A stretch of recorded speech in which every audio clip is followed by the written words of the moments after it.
የራሃ ጁማ የክብር ስፖንሰሮች ዘምዘም ባንክ፣ የኢትዮ ጠቢብ ሆስፒታል፣ አዲስ ሲና መካከለኛ ክሊኒክ፣ ኤማሮሽ ሪል ስቴት።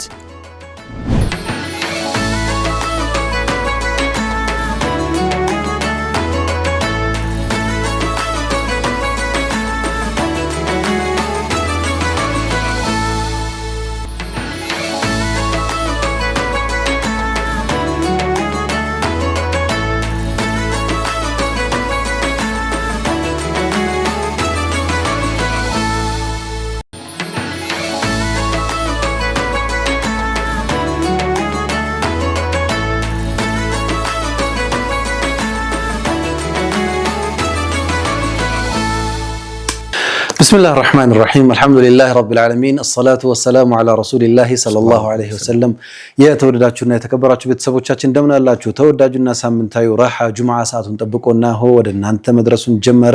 እንኳን ለዚህ ለውድ ቀን እንኳን ለዚህ ለሳምንታዊ ዒዳችን አደረሳችሁ አደረሰን። አዎ ሰዓቱ የራሃ ጁምዓ ፕሮግራማችን ነው። ዛሬም እንግዲህ የተለያዩ መሰናዶችን ይዘን መጥተናል። ከዚህ ከስቱዲዮ ሞጣ ብለን ደግሞ ወደ እናንተ የምናቀርባቸው በርካታ ፕሮግራሞች አሉ። ዛሬ ጥሩ ቆይታ እንደሚኖረን ተስፋ እናደርጋለን። ቋሚ እንግዳችንን ይዘን መጥተናል። በእንግዳ ተመልሰን መጥተናል። ቋሚ እንግዳችንን አህለን ወሰህለን ተስፋ እንኳን ደህና መጣ። እንኳን በሰላም ተበቃችሁ። ጀዛከላህ ኸይር። አይገርምም ግን ማለት አብሮና ያለ ግን የሌለ ስንት ሳምንት ኦልሞስት ወር ሆነ ወደ ወር ይተካል ይመስለኛል። ሳንገናኝ ከተመልካች ጋር ሳንገናኝ ማለት ነው። ተፍተህብን ኢንሻአላህ እንገናኛለን። ተፍተህከርናናል። እንኳን ደህና መጣ በድጋሚ። በእርግጥ ለኸይር ነገር ነበር የሄድከው። ኢንሻአላህ አላህ ኢባዳህን ይቀበልህ። ዑምራ እንደሄድክ ሰምተናል። እንዴት ነበር ዑምራ የዘንድሮ ኤክስፒሪየንስ? የመጀመሪያ ነው አይ ቲንክ አይደል? እኔ የመጀመሪያ ነው። ስለዚህ ለማውራት በጣም የመጀመሪያ ነው። አላሁ አክበር አላሁ አክበር አላሁ አክበር። እኔ እኮ እንደውም ዑምራ ልታስደርጉልኝ ሄድኩ ነው መሰለኝ። በጣም ከመልመድህ የተነሳ ጠይቄ ነበር ከዚህ በፊት ዑምራ ሳትሄድ ግን ሙሂል ብትወር ምናምን ተብዬ ኧረ ለራሴ ያላረኩም አልኩሽ። ደግ አድርገሃል። መጀመሪያ ለራሴ ማድረግ ፈልግ ነበር። አልሐምዱሊላህ ደስ የሚል ጊዜ ነው ያሳለፍኩት። ከቤተሰብ ጋር ከእናቴ ጋር ከእህቴ ጋር ነው የሄድኩት። ማዘር በርግጥ ከዚህ ታጅ አድርጋለች። ብቻዋን ነው ያደረገችው። ከታናሽ እህቴ ከቡናና ከባለቤቷ ከአህመድ ጋር አብረው ሄዱ። እነሱ አሻራ ኬዝ ነበረባቸው ተመለሱና ብቻዋን ነው አድርጋ የመጣችው። አንድ ሰው እኔ ኃላፊነት ወስዳለሁ አብሽሩ ብሎ እነሱን ወዲያው መለሷቸው። እነዚያውን ከቤተሰብ ጋር ከማዘር ጋር ከሲስተር ጋር ያረኩት በጣም ደስ የሚል ጊዜ ነበር። አልሐምዱሊላህ ከቤተሰብ ጋር መሆኑ የበለጠ ማለት እናትህን እህትህን አብረህ መሆኑ የበለጠ የሚያስደስት ነገር ያለው ይመስለኛልና ረመዳን መሆኑ በጣም ደስ የሚል ነበር። አልሐምዱሊላህ ብዙ ጊዜ የመጀመሪያ ዑምራ ያደረጉ ሰዎችን እንጠይቃቸው ጥያቄዎች አሉ። ያንተም አይቀርልህም ብዬ አስባለሁ። ማለት አዲስ ነገር ዞሮ በጣም እንድትጓጓለት የሚያደርግ ነገር ነው። በተለይ ደግሞ የዑምራ ነገር በተለይ ደግሞ አንተ የፊቂህ ኮርሶችን ረጅም ዓመት ያስተማርክም ሰው እንደመሆንህ አላረለ በቲዮሪ በደንብ የምታውቃቸው ቦታዎች ናቸው እነዛ ቦታዎችና ስሜቱን እስኪ ገለጽልን። እንደው ይሄ ያው ለመሄድ መነየቱ አለ ምናምን እነዚህ ደግሞ ቪዛዎቹ ደግሞ የሐቅ ነው ደግሞ ተመተው አልቋል ነገሩ ሲባል እንዲህ ኦሪንቴሽን ሲሰጡ ምናምን ከዛ ጀምሮ ያለው ነገር እስኪ ንገረን። በሊንክ ትራቨል የሄድኩት የሚንበር ቤት ከና አብዱራህማን ጋር አብዱልፈታ ጋር ነው የሄድኩትና ሁሉም ኡስታዞች ኦልሞስት ነበሩ። እነ ኡስታዝ ያሲን ኑሩ፣ መሐመድ ፈረጅ፣ ኡስታዝ መሐመድ ፈረጅ፣ ኡስታዝ አብዱልመናን ከነሱ ጋር ነው። ኡስታዝ ሳዲቅ፣ ዶክተር ስምሃር፣ ኡስታዝ ኻሊድ ክብሮም። እኔ እንደ ተማሪ ነው መሄድ የፈለኩት። ማለት በቃ ማላውቀው ቦታ ነው የሚሄደው። ለዚህ ቀድሜ ማየት ያለብኝን ማንበብ ያለብኝን ነገር ለማንበብ ሞክሬያለሁ፣ ለማየት ሞክሬያለሁ። ስልጠናም ሲወሰድ እንደማንኛውም ሰው ቁጭ ብዬ አርካን ሐጅ አውቀው እንደ ምንዛ ስቀራው ይኖርኩት አይደል አላልኩ። በስነ ስርዓት ስልጠና ወስጄ እነሱ የሚሉኝን እየተከተልኩ ነው ያረኩት። በጣም ደስ የሚል ነበር። ሁሉንም ኡስታዞች ማመስገን እፈልጋለሁ። ደስ ይላሉ። ሞራላቸው የሚሰጡህ ነገር የሚያስተምሩን ነገር አሪፍ ነውና የምታውቀው በኪታብ የምታውቀው ቢሆንም አንዳንዴ ትፈልጋለህ ኪታቡ የቀራሃቸውን ምናምን ቦታዎች ምናምን ጧፍ ያረክ ሩክን ለየማኒቱ ጋር ነው የቀራው ትራስ እሱን ፍለጋ ራሱ ይባላል። አውና ግን ፕራክቲስ ስታረገው የበለጠ የቀራውን ነገር ትዋሃደዋል። ድሮኔ ሳስቀራ ሐጅ ያረገ ሰው ያጋጥመኛል፣ ዑምራ ያረገ ሰው ያጋጥመኛል። ልጆች ምናምን ነገር ሂደው ምናምን ነገርና አይ ኡስታዝ እንደዚህ እኮ ነው እንትኑ እንደዚህ ነው ይሉኛል ስለማላውቀው ማለት ነውና ሐቂቃ በጣም ደስ ብሎኝ ነው የመጣሁት። ጥሩ ጊዜ ነበር ያሳለፍኩት። ከጠበቅኩት በላይ ነው። ሁሉ ነገር ለኔ አዲስ ነው። ቤተሰብ ከማዘር ጋር ከሲስተር ጋር በጣም አስደስቶኛል። ቤተሰብ በጣም ደስተኛ ነው። መጀመሪያ መዲና ነው ሄድነው። ከጅዳ ሪፖርት በባስ መዲና ነው የወሰዱንና መዲና ሆቴል የግድ ማስተካከል ስላለ ጉጉት ነበረኝ። ቀጥታ መስጊዱን የማየት ጉጉት ነበረኝ። ረሱልን የመዘየር ጉጉት ነበረኝና ሆቴል ግን የግድ ማታ ነው የደረስነውና እቃዎችን ማስቀመጥ ምናምን አለበት። በጣም ድካም አለ። ምክንያቱም ከሌሊቱን እንቅልፍ የለም። ከዛ በኋላ ደግሞ ረጅም ርቀት ነው የምትጓዘው እና ሰው አርፎ ተኝቶ ምናምን ነው መሄድ የፈለገው። እኔ አልፈለኩም። እሱን ወንጀል መሰለኝ ማለት እዛ መጥቼ እና ከጉብኝቱም ህግ ወንድም አብዱራህማንና አሉሽ ወሰዱኝ አልኳቸው። አላውቀውም። ማላውቀው ከተማ ነው። ከሆቴሉ አጠገብ እኮ ያለው ግን ምን ያህል እንደሚርቅም አታውቅምና እነሱ ናቸው ወንድም አብዱራህማን በዚህ በኩል ወንድም አሉሽ በዚህ በኩል ነው ያብራሩልኝ የደረስኩትና ከገባው በኋላ በቃ ዞር በሉ አልኳቸው ለራሴ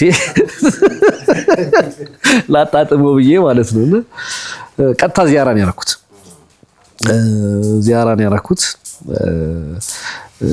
ምንም ነገር ከማድረጌ በፊት ማለት ነው። እንዴት ነው የሚዘየረው የቱ ጋር ነው ቦታው ጠይቄ በዚህ ሄደ በጀርባ ምናምን ተባልኩኝ እና አብዱራህማን እዛ ሄደ ዚያራ በላሉኝ። እዛ ነው ያረኩትና በጣም ደስ የሚል ጊዜ ነበር። አልሐምዱሊላህ ረውዳ መግባት እድል አጋጠመ። አልተሳካልኝም። ለሱ ደግሞ ኢንሻአላህ ታገኛለህ። አላሁመ ባሪክ። እንግዲህ ትልቅ ኤክስፒሪየንስ ነው። አላህ ብርታቱን ሰጥቶን ደግሞ እንድንደጋግም ያደርገን። ጥሩ ጥያቄ ነው የጠየቅከው። ለማንኛውም ያው ተመልካቾች እንደተመለሰ በይፋ በዚህ አጋጣሚ አናውንስ አድርገናል ማለት ነው። በድጋሚ እንኳን ደህና መጣህ። ተመልካቾቻችን ራሃ ጁምዓን በመከታተል ላይ የምትገኙት አብሮነታችሁ ከኛ ጋር ስለሆነ እጅግ አድርገን እናመሰግናለን። ፕሮግራማችንን ያበረቱልን ተቋማት አሉ፣ እነሱንም እንደዚሁ እናመሰግናለን። የፕሮግራማችን የክብር ስፖንሰሮችን እናስታውስና ወደ ቀዳሚ ፕሮግራም እንጋብዛለን። መልካም። ራሃ ጁምዓን ስፖንሰር ያደረጉ ተቋማቶች አሉ። ከነዚህም ውስጥ ኤማሮሽ ሪል ስቴት አንዱ ነው። ለ8 ዓመታት 188 ቤቶችና 123 ሱቆችን ማስረከብ ችሏል። 311 ቁልፎች እንደማለት ነው። የኤማሮሽ የጽናት አሻራዎች ናቸው። በሰባራ ባቡር፣ በበኒ ሰፈር፣ በሶማሌ ተራ፣ በአየር ጤናና ጀሞ የተለያዩ ዲዛይንና የካፈል ስርዓት የተዘጋጀላቸው ቤቶችን እያስገነባ ይገኛል። እርሶም የዚህ መልካም አጋጣሚ በመጠቀም የዘላቂ ኢንቨስትመንትና የቤት ባለቤት ይሁኑ ተብላችኋል። አድራሻ ከባልቻ ሆስፒታል ጀርባ ሳጅዳ ህንፃ ይገኛሉ። ለበለጠ መረጃ 6790 ላይ መደወል ይቻላል። እንዲሁም ደግሞ ራሃ ጁምዓ ፕሮግራምን ስፖንሰር ያደረገ ሌላ ተቋም አለ። ኢትዮ ጠቢብ ሆስፒታል ነው። ህመም አይንካው፣ ነገር ግን የጤና እክል ካጋጠመው በሙያው አንቱታን ባተረፉና በዘመኑ ባፈራቸው መሳሪያዎች ታግዘን ጤናዎትን እንመልሳለን ተብላችኋል። 724 የሚሰራው ኢትዮ ጠቢብ ሆስፒታል የሴቶች የጤና አገልግሎት በልዩነት ይሰጣል። ለህክምና ምቹ በሆነ የራሱ የተንጣለለ ህንፃ መስጠቱም ለየት ያደርገዋል። አድራሻ መሳለሚያ ሰፈረ ሰላም ይገኛል። ወረፋ ለማስያዝ እንዲሁም ደግሞ አጠቃላይ መረጃ ለማግኘት 9000 አጭር ቁጥር ላይ መደወል ትችላላችሁ። ሌሎች ፕሮግራማችን ያበረቱልን ተቋማት አሉ። ዘምዘም ባንክ የማይነጥፍ የእድገት ምንጭ አብሮን ይገኛል። እንግዲህ በሀገራችን የመጀመሪያው ሙሉ ለሙሉ ከወደ ነፃ የባንክ አገልግሎት በመስጠት የሚታወቀው ዘምዘም ባንክ በተመሰረተ በአጭር ዓመታት ውስጥ ደግሞ ትርፋማ መሆን ችሏል። ከዛም በተጨማሪ እስከ 1.23 ቢሊዮን ብር ትርፍ አግኝቶ ቤተሰቡን አኩርቷል ማለት ነው። ብሔራዊ ባንክ ያስቀመጠውን አነስተኛ የባንኮች የካፒታል ደግሞ 5 ቢሊዮን ብር የነበረውን ከተጠቀሰው ጊዜ ቀድሞ በማሳካትም እንደዚሁ ታታሪነቱን አስመስክሯል። አነስተኛና መካከለኛ ገቢ ላላቸው ማህበረሰብ ክፍሎች በተለይ ደግሞ ለሴቶች በአንሳር ዲጂታል የፋይናንስ መተግበሪያ አማካይነት አገልግሎት ሲሰጥ ቆይቷል። እንግዲህ በዲጂታል ሰርቪስም በሞባይል አፕ የትምህርት ቤት ክፍያዎችን ወደ ሌሎች ባንክ የሚደረጉ የአርቲጂኤስ ክፍያዎችን በተመለከተ እንደዚሁ ሲያሳልጥ ቆይቶ ከኛ ጋር ይገኛል ማለት ነው። ሚንበርን እንግዲህ እንኳን አደረሳችሁ ብለው ከዚህ በፊትም ብዙ ሰርቪሶችን ሰጥተውናል። ዘንድሮም ከኛ ጋር እየሰሩ ይገኛሉ። የራሃ ጁምዓ ፕሮግራማችን አጋር ስለሆኑ እጅግ አድርገን እናመሰግናለን። ዘምዘም ባንክ የማይነጥፍ የእድገት ምንጭ። ሌላኛው ደግሞ አጋራችን የሆነው አዲስ ሲና የውስጥ ደዌ ስፔሻሊቲ ክሊኒክ ነው። እንግዲህ ለቤተሰቦ ብርሃን፣ ለስራው ብርታት፣ ለህይወቶ ደስታ መሰረቱ ጤናው ነውና ስለ ጤናው በንቃት ልናገለግለው 24 ሰዓት ዝግጁ ነን ብለዋል። አዲስ ሲና የውስጥ ደዌ ስፔሻሊቲ ክሊኒክ የ24 ሰዓት ድንገተኛ የህክምና አገልግሎት፣ ጥራቱን የጠበቀ ላቦራቶሪ እንደዚሁም ሙሉ የጤና ምርመራ በተለይ ጄኔራል ሜዲካል ሰርቪስ ወይም ጄኔራል ሜዲካል ቼክአፕ የምንለውን ይሰጣሉ። በስፔሻሊስት ሐኪሞችና የህክምና አገልግሎት ዘመኑ ዘመኑ በደረሰባቸው ማቴሪያሎች በመታገዝ አገልግሎት ይሰጣሉ። አድራሻቸው ለቡ መብራት ኃይል ሐማድ ታወር ግራውንድ ፍሎር ላይ ይገኛሉ። ለበለጠ መረጃ በ0960777222 ወይም በ0960777444 ደውለው ማግኘት ይችላሉ። አዲስ ሲና የውስጥ ደዌ ስፔሻሊቲ ክሊኒክ ለተሟላ ጤናው ታማኝ አጋር ነን ብለዋል። ፕሮግራማችንን ስላበረታ እናመሰግናለን። ሁሉንም ስፖንሰሮቻችንን ከልብ እናመሰግናለን። ከሚንበር ቲቪ በተለይ ደግሞ ከራህ ጁምዓ ፕሮግራም ጋር ደግሞ አብረን መስራት እንፈልጋለን የምትሉ ተቋማቶች ካሉ ወደ ማርኬቲንግ መደወል ትችላላችሁ። አብረን ለመስራት ዝግጁ ነን። እንግዲህ ዛሬ ቅድም መግቢያ ላይ እንዳነሳነው የተለያዩ መሰናዶችን አዘጋጅተናል። የመጀመሪያውን ፕሮግራም ጋብዘን ስንመለስ ደግሞ ምናልባት ቀሪ ነገሮችን እንጨዋወታለን። ተመልካቾቻችን እናንተም አብራችሁን ቆይታ እያደረጋችሁ ስለሆነ ከልብ እናመሰግናለን። ወደ ፕሮግራሙ እንሂድ። በያላችሁበት መልካም ቆይታ ይሆንላችሁ።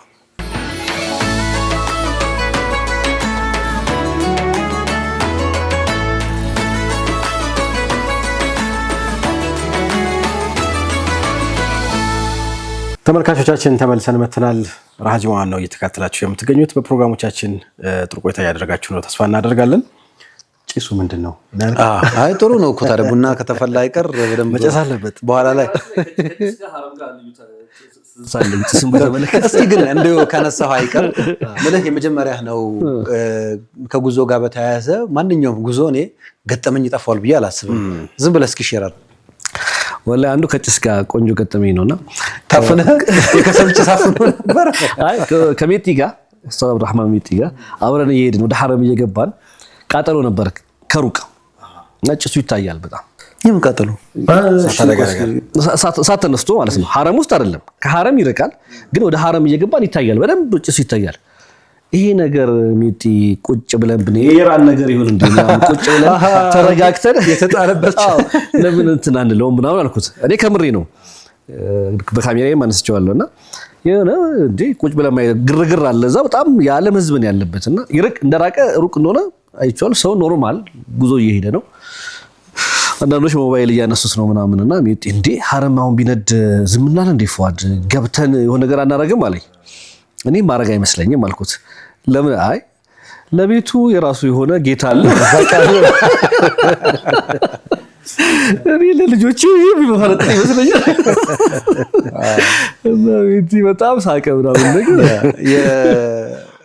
ማለት ከዚህ በፊት አብርሃ ካዕባን ሊያፈርስ ሲመጣ የተጠቀሙት አይነት ነው አይደል? አያት ያን አልኩትና እኔ አጋጣሚ እዛው ነው ስለዚህ ያለኝና እንትን ምን ይመስለኛል። ብቻ ብዙ ገጠመኝ ይኖርሃል። ለምሳሌ አለቃዬ እዛ ነበር። ኦኬ አንድ ላይ ነበራችሁ? አንድ ላይ አልነበርንም። እሱ ያው እዛው ሆቴል አርፏል። ትልቅ ሆቴል ላይ ነው። ሀያት ሪጀንሲ ነው ያረፈው። የኛ ይረቃል ሆቴላችንና ለመዘየር ሄድኩኝ። እሱን ዙር ሰዓት ደርሷል እና እንስገድ እዚሁ መስጊድ አለ ብሎኝ ሄደን ማለት ነው ወደ መስጊድ። እኔ መሰለኝ በኢማም ኑሮ ምን ሰግደን ይመስለኝ ሐረም ውስጥ እንዳለው ረስቼዋለሁ። ሆቴሉ ሐረም ክልል ውስጥ እንደሆነ ረስቼዋለሁና ስንገባ እዚህ ጋር 5 ሰው ቆሟል። እዛ ጋር 6 ኢማሙቱ ጋር ነው ያለው። ያልኩ ነው በውስጥ የገባው ምን ለካቸው ነው ይዘው አቋቋማቸው ኢማሙቱ ጋር ነው ቆሞ ነው ያልኩ። ለካስ ሁሉም ከላይቭ ሐረም ከዛ ነው እየሰገደ ያለው። አላሁ አክበር ሲባል እዚህም እየሰገደን ልክ እንትን ስንል መስታወቱ ጋር ስንደርስ ይታያል። ቀጥታ ነው የሚታየው ሐረም በደንብ ነው የሚታየው። እሱ ገጠመኛለኝ። ያው ብዙ ገጠመኝ ይኖርሃል። ለምሳሌ እኔ አሁን ድሮ ሳስቀራ ምናምን ጧፍ የሚከብድ ይመስለኝ ነበር። ሰዓይ ደግሞ ቀላል ይመስለኝ ነበር። በጣም ከባዱ ሰዓይ ነው። እናታችን ሀጀራ እንዴት እንደተሰቃየች አይያር አንዴ ይገርመኝ እየተንከራተትክ እየሄድክ ያው ታሪኩን ተሳስተነትናለ። ለምንድን ነው እዚህ ጋር ከተሳዝ ነው አላህ አዘውታል። ትሄዳለህ፣ ትመለሳለህ፣ ትሄዳለህ፣ ዱዓ ታረጋለህ፣ የሚሮጥበት ትሮጣለህ። ታሪኩን ወደ ኋላ ሳይ እንደዛ ነው ስለው ቢሆን አንተ እንደምትረብ ቢሆንም ግን ያ ነገር ትሩፋት በጣም ከባድ ነው አይደል? ከዛ በኋላ ዘምዘም ምናምን ትልቅ ነገር ይዞላስመጥቷል። ትልቅ ነገር ብዙ ነገሮች መማር ይቻላል። እንደ መጀመሪያ ጉዞ አንዳንድ ሐሳቦች ገና አብላልተ ሳትጨርሳቸው ኢባዳውንም እያሰብክ ስለሆነ እዛ ቦታ ላይ ማድረግ ያለብህን ነገር ስላለ ብዙ ማሰብ ይቻላል። ለማንኛውም እስኪ ብዙ ምናነሳቸው በየመሃሉ ነገሮች ይኖራሉ። ገጠመኞቻችንን እያነሳን እንጨዋወታለን። ራህ ጁምዓን እየተከታተላችሁ ነው ተመልካቾቻችን። እንዲሁ ግን ካነሳን አይቀር ያው ጁምዓ ቀን ሲመጣ ባለፈው የዛሬ 2 ሳምንት ዒድና ጁምዓ አንድ ዕለት ሲውሉ ብዙ ሰው ያው መወዛገብ የሌለበት ግን የሚወዛገብበት ጉዳይ ነበርና ባለፈው ሳምንት እናነሳዋለን ብለን በመሃል ሳናነሳው የሄድን ነው። ሁለት ዒዶች ናቸው የሚሆኑት አይደል? ሁለት ዒዶች በሚገጥሙበት ጊዜ እንዴት ነው የሚሆነው? የጁሙዓ ሰላቱ ማለት አይደል? አዎ የጁሙዓ ሴሌብሬሽኑ ያው ዒድ ነው ችግር የለውም ብለን እናልፈዋለን። የጁሙዓ ሰላት ላይ ግን አይ ሰላቱ እንትን ችግር የለም ጠዋት የሰገደ ሰው ከሰዓት መስገድ የለበትም ምናምን እየተባለ ውዝግብ ውስጥ ውርክብ ውስጥ የሚገባ ነገር ነበርና ይሄ ነገር ከምን አንገል አይተው ነው መሆን አለበት? ያው በታሪክ ውስጥ የሆነ ወቅት ላይ ተከናውኖ ያለፈ ነገር ሆኖ ሊሆን ይችላል። ግን ለውዝግብና እንትን መቅረብ የነበረበት ጉዳይ ነው ወይ ብዬ ስጠይቅ ነበር። እኔ ራሱ ማለት ገጥሞኛል እንደዛ። በነገራችን ላይ ነገሩ ኢንፎርም እኮ ተደርጓል። በነገራችን ብዙ መስጊዶች ከዋዜማ ላይ ያው ነገሮች ሲገጣጠሙ ያለውን ነገር ፊቂሁ ነገሩን እንትን አድርገውታል። እኔ በዓል ቀን ዚያራ ወጣ ብለን ከአዲስ አበባ ወጣ ብለን እንመለስ ነበርና የዙር ሰዓት ላይ ማለት ነውና በየመስጊዱ ሳልፍ ሴቶች ሳይቀሩ ሲገቡ ያለውኝ መስገጃ ይዘዋልና ማለት ከስቴዲየም የመጡ ሰዎች ከሰላት የተመለሱም ይመስለኛል። እኔ ጠዋት ሰግደን ሄደናል 4 ሰዓት ምናምን አብዛኛው ሰው ተበትኗልና ምን ያደርጋሉ ሴቶች ዙሁር ላይ ደግሞ ምን ይሰራሉ ብዬ እንትን እላለሁ። አብዛኞቹ መስጊዶች ስናልፍ እንዲህ በትላልቅ መስጊዶች ለካ ጁሙዓ ነው ለካ እኔ ረስቼዋለሁ። በቃ ኦልሞስት ያው ዙሁር በሚለው ነው እንትን ያደረግነው እና በርካታ እንትኖችን የገረመኝ ነበርና ውዝግብ ነበር። እኔ እዚህ ነበርኩኝ በነገራችን ላይ። እንዴት ነበር ያንተ ስሜት? እኔ ወላሂ መስገድ አለበት ነው የማስበው በግሌ። አክቹአሊ የፊቅህ መስአላው እንዳለ ኺላፉ እንዳለ ሆኖ በቀደም የሼክ ሐሰን ደደው የሳቸው ፈትዋ ያዳመስኩ ነበርና ሞር የሳቸው ፈትዋ ነው የገዛኝ። ያው ግን ሰው ምርጫ አለው ብያምናለሁ። ፈትዋ እስከሆነ ድረስ ኢጅቲሃድ እስከሆነ ድረስ የፈለገውን የማንሳት ቀልቡ የሳበውን የገራለትን የማንሳት መብት አለው ብያ እሱን አከብራለሁ። ግን ጁሙዓ በጣም ትልቅ ቀን ነው። የጁሙዓ ሰላት በጣም በእስልምና ውስጥ 3 ጁሙዓ መለጠህ ማለት በነፍቅና ነው የምትጠረጠረው። አላህ ልብህን የሚያሽገው ነገር አለና የኢድ ሰላት ሰው 2 ሰዓት ተኩል ተብሎ ይስገዳ እርግጠኛ ባልሆነበት በዛ ግርግር ውስጥ ሰግዶት ጁሙዓ ማሳለፍ አለበት ብዬ አላስብም። እንዴ አስለን ምን ይላሉ እንደ ሎጂክ እኮ የኢድ ሰላት ኦፕሽናል ነው፣ ሱና ነው። ብትሰግደውም ባትሰግደውም እንትን ብታደርገውም ጀማዓ ቢያመልጠም ባያመልጠም ብቻ ሴሌብሬሽናል ነገር ነው፣ ሱና ነው። ማድረግ በጣም ደስ ይላል እንትን ነገር። አማ ጁሙዓ ደግሞ ዋጅብ ነው። ጁሙዓ ዋጅብ መሆኑ ላይ ኺላፍ አናውቅም። ለወንድ ልጅ ጁሙዓ ዋጅብ መሆኑ ላይ ምንም የሐሳብ ልዩነት በይነል ዑለማ የለም። በቃ የኢድ ሰላት ግን ፈርደል ኪፋያ ነው፣ ማህበረሰባዊ የሆነ ግዴታ ነው እንጂ ሰዎች ከሰገዱት ካንተ ላይ ይወርዳል የሚል እይታ ያላቸው አሉ። ፈርደል አይን የሚሉ አሉ። አይ ሱና ሙአከዳ ነው የሚሉ አሉ። ያ ሁላ ባለበት ሁኔታ ውስጥ ያኛው ማበላለጥ ስለዚህ የቂን ያለበት ነገር ላይ ልብህ ቢጸና መስገዱ እንትን ነው። ምንድነው ከኹጥባው ጋር የሚገናኝ በአንድ ቀን 2 ኹጥባ እንትን አይደረግም። የኹጥባ ይዘታቸው ተመሳሳይ ስለሆነ ተብሎ የሚነሱ ነገሮች ይኖራሉ። ይሄ ርክብ ግን መነሳት የለበትም። ይሄንን ማነሳው ለምንድነው እንደ ሀገርም ቀደም ተብሎ ነው ጉዳዩ። ይሄ ተነስቷል እኮ እንዲህ ቢገጥ ምንድነው የሚለው ኢስዳር الفتوى ያስፈልጋል። አሁን እኛ የሆነ አዘርባጃን የተሰጠ ፈትዋ ይዘንም ልንል እንችላለን። የዛን ሀገር ሐሪ የዛን ሀገር ፊቂ ምናምን ስለማንረዳ ማለት ነው። ይሄ ደግሞ ለምን ተሸቱት ይፈጥራል? አንተ የሆነ እስቲ አንተ ሌላኛው ሌላ ነገር ሲያደርግ። ስለዚህ እንደ ዑለማ ምክር ቤት በዚህ ርዕሰ ጉዳይ ላይ በሕስ ተሰርቶ ምናምን እንደዚህ ሲገጥም እንደዚህ ይደረጋል በፈትዋ ቁጥር ምናምን ተብሎ ይቀመጣል። ያንን ተጥቢቅ እናደርጋለን አይነት ስሜቶች መኖራቸው ዋህዳ ይፈጥራል በኡማው ደረጃ። እንደ ሀገር ይሄንን ነው ተከትለን ምን ሄደው እንድንል ያግዘናል። ለማንኛውም እንዴት አሳለፋችሁት እናንተ ስሜት ምን ይመስል ነበር የሚለውንም ሼር ቢያደርጉን ጥሩ ነው። አዎ ሁለቱ ጁሙዓ ስለሆነ ነው ሰግዳችኋል ወይስ ደግሞ በሌላ መልኩ አይ በቃ የጁሙዓን ዘልየዋለሁ ብላችሁ አልፋችሁታል? እስኪ ሐሳባችሁን ስጡን። የኛን ኤክስፒሪየንስ ተናገሩ። ከሸዋል ጋር አንድ ሳምንት አልፏል። አዎ ባለፈው ሳምንት ስላላነሳ ኦኬ እንዴት ነበር አንተ እዚህ ላይ ታስታውስና አላክ አይ ዘህናል ብለን እዚህ ስላገኘ ነው። እሱ በዚህ ነኝ አለ። መልካም ለማንኛውም የኡስታዝንም ኤክስፒሪየንስ ማየት እንችላለን። ተመልካቾች ራሐ ጁማን እየተከታተላችሁ ነው። አንድ ደግሞ ቀጣይ ፕሮግራም ብንጋብዛቸውና ተመልሰን ብንመጣስ? መልካም ኢትዮ ጠቢብ ሆስፒታል፣ ኢማሮሽ ሪል ስቴት ይህንን ፕሮግራም ስፖንሰር አድርገውታል። አዲስ ሲና የውስጥ ደዌ ስፔሻሊቲ ክሊኒክ እንደዚሁም ዘምዘም ባንክም ከኛ ጋር ነበሩ። መልካም እናንተም ተመልካቾቻችን አብራችሁን ቆይታ እያደረጋችሁ ስለሆነ ከልብ እናመሰግናለን። ፕሮግራም ተከታትለን እንመለስ። በያላችሁበት መልካም ቆይታ ይሁንላችሁ።